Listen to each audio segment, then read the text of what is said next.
Hello guys, ഈ sport ടോക്സിന്റെ പുതിയൊരു വീഡിയോയിലേക്ക് സ്വാഗതം. BGIS 2025 2 കോടി രൂപ പ്രൈസ് പൂൾ വരുന്നവന്റെ റൗണ്ട് 2 ഡേ 2 മത്സരങ്ങൾ ഇന്നലെ അവസാനിച്ചു. ഗ്രൂപ്പ് 1 ഗ്രൂപ്പ് 2 മത്സരങ്ങളായിരുന്നു ഇന്നലെ ഉണ്ടായിരുന്നത്. ഗ്രൂപ്പ് 2 ഓവറോൾ സ്റ്റാൻഡിങ്സ് നമ്മൾ നോക്കുകയാണെങ്കിൽ ബ്ലിക്സ് ഗെയിമിംഗ് ആ ഒരു കോൺസ്റ്റബിൾ ടോപ്പിലേക്ക് എത്തിയിരിക്കുകയാണ്.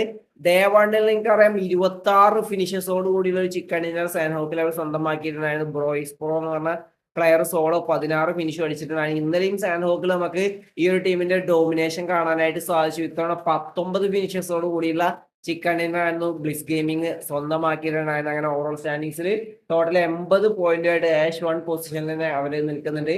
സെക്കൻഡ് ഓഷ്യൻ റൈവൽസ് നിൽക്കുന്നുണ്ട് 54 പോയിന്റായിട്ട്. 4ാം സ്ഥാനത്ത് നമ്മളെ മലയാളി പ്ലേയേഴ്സ് കളിക്കുന്ന എറർ സ്പോർട്സ് നിൽക്കുന്നുണ്ട്. ഒരു ചിക്കൻ ഡിന്നറോട് 42 പോയിന്റ് സ്വന്തമായിക്കൊണ്ട് അവരും അടുത്ത റൗണ്ടിലേക്ക് ക്വാളിഫൈ ആയിരിക്കുകയാണ്. ടോപ്പ് 7 ടീംസുകളാണ് ഓരോ ഗ്രൂപ്പിൽ നിന്നും റൗണ്ട് 3ലേക്ക് ക്വാളിഫൈ ആവുന്നത്. ഇനി ഗ്രൂപ്പ് 1 മത്സരങ്ങൾ നമ്മൾ നോക്കുകയാണെങ്കിൽ IQ സ്പോർട്സ് ആ ഒരു പോസിറ്റീവില് ടോപ്പിലേക്ക് എത്തിയിരിക്കുകയാണ് 58 പോയിന്റ്. സെക്കൻഡ് 2OP ഒഫീഷ്യൽസ് എത്തി 55 പോയിന്റ്. തേർഡ് യുലൈക്ക് സ്പോർട്സ് എത്തി 54 പോയിന്റ്. ഈ ഒരു ഗ്രൂപ്പിൽ നിന്നും ടോപ്പ് 7 ടീംസുകൾ എത്തിയിട്ടുണ്ട്. ഇനി ബാക്കി വരുന്ന പോസിറ്റീവുകൾ ബാക്കി വരുന്ന ടീമുകളുടെ എല്ലാം ഓവറോൾ സ്റ്റാൻഡിങ്സ് നോക്കിയിട്ട് അതിൽ നിന്നും ടോപ്പ് എത്തുന്ന 16 ടീമുകൾക്ക് കൂടി റൗണ്ട് 3ലേക്ക് എത്താനുള്ള ചാൻസ് ഉണ്ട്. അത് എല്ലാ ഗ്രൂപ്പുകളുടെയും നോക്കിയിട്ടാണ്. അപ്പൊ ഇന്ന് മുതൽ നമുക്ക് ബാക്കിയുള്ള 2 ഗ്രൂപ്പുകളുടെ മത്സരങ്ങളും കാണാനായിട്ട് സാധിക്കുന്നതായിരിക്കും. ഏതൊക്കെ ടീമുകളാണ് കളിക്കാൻ പോകുന്നത് നമുക്ക് കണ്ടു തന്നെ അറിയാം.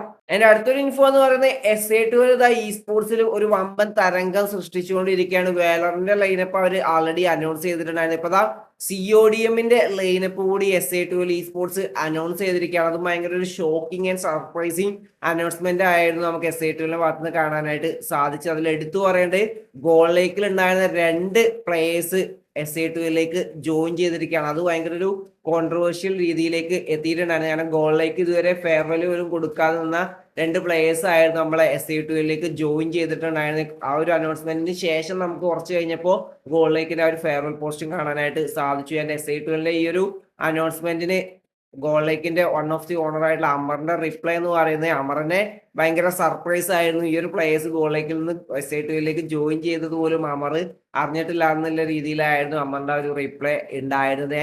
ഈ ഒരു ഗോളിലേക്കിൽ നിന്നും SA2 ജോയിൻ ചെയ്ത ന്യൂട്രീനോ എന്ന് പറഞ്ഞ പ്ലെയർ എന്തുകൊണ്ടാണ് SA2 ജോയിൻ ചെയ്തത്, എങ്ങനെയായിരുന്നു ആ ഒരു ഇതെന്ന് ഇന്നലെ ലൈവ് സ്ട്രീമിൽ പറഞ്ഞിട്ടുണ്ടായിരുന്നത്. ചുരുക്കി പറയുകയാണെങ്കിൽ നമ്മളെ ഗോൾ ലേക്കിന്റെ പ്ലെയർ ആയിരുന്നു ന്യൂട്രീനോ എന്ന് പറഞ്ഞ പ്ലെയർ. ഗോൾ ലേക്കിൽ പുതിയൊരു കോച്ചിന്റെ ട്രൈ ഔട്ട്സ് നടക്കുന്നുണ്ടായിരുന്നു. ഏകദേശം 5-6 ദിവസം അതിന്റെ ട്രൈ ഔട്ട്സ് നടക്കുകയും ആ ഒരു കോച്ച് ഡിസൈഡ് ചെയ്തു ന്യൂട്രീനോ ഭയങ്കര സ്ലോ ആയിട്ടാണ് കളിക്കുന്നതിന് ടീമിൽ വേണ്ട എന്നുള്ള രീതിയിൽ ആ ഒരു പുതിയ കോച്ചിന്റെ ഡിസിഷൻ വന്നു. ന്യൂട്രീനോ അമറിനെ അപ്രോച്ച് ചെയ്തു.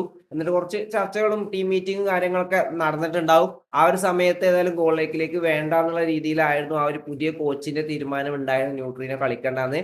അപ്പോഴേക്കുമായിരുന്നു SA2 നിന്നും SA2 CODMലേക്ക് എൻ്റർ ചെയ്യാൻ പോകുന്നു. SA2 ഒരു ഓഫർ ഇങ്ങനെ വരുന്നതും പെട്ടെന്ന് തന്നെ കോൺട്രാക്റ്റും കാര്യങ്ങളൊക്കെ സൈൻ ചെയ്തുകൊണ്ട് SA2 ജോയിൻ ചെയ്യാണ് ചെയ്തിട്ടുണ്ടായിരുന്നത്. അപ്പൊ SA2 ഇപ്പൊ CODMലേക്ക് ജോയിൻ ചെയ്തിരിക്കുകയാണ്. എല്ലാവരുടെയും ലക്ഷ്യം എന്ന് പറയുന്നത് സ്പോർട്സ് വേൾഡ് കപ്പാണ്. കഴിഞ്ഞ തവണ നമുക്കറിയാം ഇന്ത്യൻ പാർട്ടിസിപ്പേഷൻ വളരെ വളരെ കുറവായിരുന്നു. 1-2 പേര് പാർട്ടിസിപ്പേറ്റ് ചെയ്തിട്ടുണ്ടായിരുന്നു. പക്ഷെ ഇത്തവണ സ്പോർട്സ് വേൾഡ് കപ്പിൽ എനിക്ക് തോന്നുന്നു ഒരുപാട് ഇന്ത്യൻ ടീമുകളെ നമുക്ക് കാണാനായിട്ട് സാധിക്കും. അത് പല ഗെയിമുകളിലായിട്ട് നമുക്ക് ഇന്ത്യൻ ടീമുകളെ ഈ ഒരു സ്പോർട്സ് വേൾഡ് കപ്പിൽ കാണാനായിട്ട് സാധിക്കുന്നതായിരിക്കും. ഗ്ലോബൽ ലെവലിൽ ഇന്ത്യൻ റെപ്രസെന്റേഷൻ കാണാനായിട്ട് സാധിക്കുന്നതായിരിക്കും. അപ്പോൾ വലിയ രീതിയിലുള്ള മാറ്റങ്ങൾ നമുക്ക് ഈ ഒരു ഇന്ത്യൻ സ്പോർട്സിൽ വരുന്ന ദിവസങ്ങൾ ഉണ്ടാവും. SA2 versus goal like competition നമ്മളൊക്കെ ഈ ഒരു CODMലൊക്കെ കാണാനായിട്ട് സാധിക്കുന്നതായിരിക്കും. നമുക്ക് അതിനു വേണ്ടിയിട്ട് വെയിറ്റ് ചെയ്യാം. എന്റെ അടുത്തൊരു ഇൻഫോ എന്ന് പറയുന്നത് നമ്മുടെ സിഗ്നേച്ചർ മാസ്റ്റർ സീരീസ് 30,000 രൂപ പ്രൈസ് പൂൾ വരുന്ന സൗത്ത് ഇന്ത്യൻ ടീമുകൾക്ക് വേണ്ടി മാത്രം കണ്ടക്ട് ചെയ്ത ഇവന്റിന്റെ സെമി ഫൈനൽസ് മൊത്തത്തിൽ അവസാനിച്ചിട്ടുണ്ടായിരുന്നു. സെമി ഫൈനൽസ് 2 ഗ്രൂപ്പുകളായിട്ടായിരുന്നു ഉണ്ടായിരുന്നത്. ഗ്രൂപ്പ് 1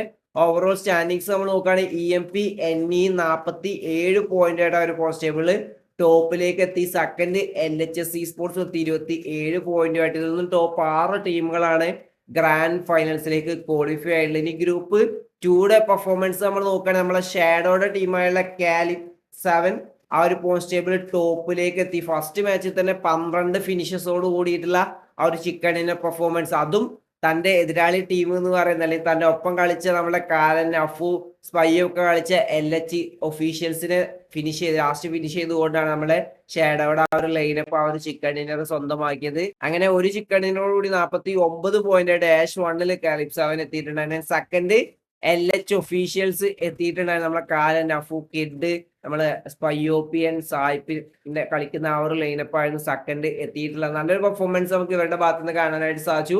ഫസ്റ്റ് മാച്ചിൽ തന്നെ ആ ഒരു ചിക്കൻ ഡിന്നർ ജസ്റ്റ് മിസ്സിന് അവർക്ക് മിസ്സായി സെക്കൻഡ് പൊസിഷനിലേക്ക് എത്തി. 13 ഫിനിഷസുമായിട്ട് അഫു 4 ഫിനിഷും സ്പൈയും കിഡും കാലിനും 3 ഫിനിഷസുകൾ വീതം സ്വന്തമാക്കിയാൻ. മാച്ച് 2-ല് 8ാം സ്ഥാനത്ത് ഫിനിഷ് ചെയ്തു. 12 ഫിനിഷസുമായിട്ട് സ്പൈയോപ്പി അവിടെ 5 സോളോ ഫിനിഷസും സ്വന്തമാക്കിയാൻ. മാച്ച് 3-ല് LHS 9ാം സ്ഥാനത്ത് ഫിനിഷ് ചെയ്ത് അവിടെ 10 ഫിനിഷേഴ്സ് സ്വന്തമാക്കി. അപ്പു 5ഉം കിഡ് 4 ഫിനിഷും സ്വന്തമാക്കി. നല്ലൊരു പെർഫോമൻസ് നമുക്ക് സ്പൈയുടെ ഭാഗത്തുനിന്നും മഫുയുടെ ഭാഗത്തുനിന്നൊക്കെ കാണാനായിട്ട് സാധിച്ചു. ഇതിൽ നിന്നും ടോപ്പ് 6 ടീംസുകൾ നമ്മുടെ ഗ്രാൻഡ് ഫൈനൽസിലേക്ക് ക്വാളിഫൈ. അങ്ങനെ ടോട്ടൽ 16 ടീമുകൾ ഇതിന്റെ ഗ്രാൻഡ് ഫൈനൽസ് കളിക്കും. ഇന്നും നാളെയായിട്ട് നമുക്ക് ഇതിന്റെ ഗ്രാൻഡ് ഫൈനൽസ് കാണാനായിട്ട് സാധിക്കുന്നതായിരിക്കും. ആരായിരിക്കും അതിന്റെ ചാമ്പ്യന്മാർ നമുക്ക് കണ്ടു തന്നെ അറിയാം. കേരളത്തിന് പുറത്തുള്ള ടീമുകൾ അടിക്കുക, അല്ലെങ്കിൽ കേരള ടീമുകൾ, അല്ലെങ്കിൽ മലയാളി ടീമുകൾ അടിക്കുമോ എന്ന് നമുക്ക് എന്തായാലും കണ്ടു തന്നെ അറിയാം. അപ്പൊ ഇന്നത്തെ വീഡിയോ ഇഷ്ടപ്പെട്ട ലൈക്ക് അടിക്കുക, നിങ്ങളുടെ അഭിപ്രായം കമന്റായി രേഖപ്പെടുത്താം. അടുത്ത വീഡിയോ ചെയ്യുന്നവരെ ബൈ ഗൈസ്.